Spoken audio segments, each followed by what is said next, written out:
నమస్కారం. ఏకే న్యూస్కు స్వాగతం. నిన్న రాత్రి నెల్లూరు నుండి హైదరాబాద్ వెళ్తున్న ఏఆర్ అండ్ బీసీఆర్ ట్రావెల్కు చెందిన బస్సు సిరివెల్లమెట్ట వద్ద ప్రమాదానికి గురైంది. ముందర టైరు పేలడంతో బస్సు యువతల నుంచి అవతలికెళ్ళి అవతల వస్తున్న కంటైనర్ను ఢీకొని రెండు మంటల్లో అగ్నికి ఆహుతి అయ్యాయి. ఈ ప్రమాదంలో ఇప్పటి వరకు 3 మరణించారు.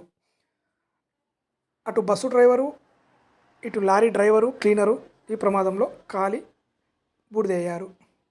ఇది ప్రొద్దుటూరుకు చెందిన ఏఆర్ అండ్ బీసీఆర్ ట్రావెల్ వారికి చెందిన బస్సు, ఆ సంస్థకు చెందిన బస్సు. పూర్తిగా బస్సు కంటైనర్ 2 కాలి బూడిదయ్యాయి. ఈ వీడియోలో మీకు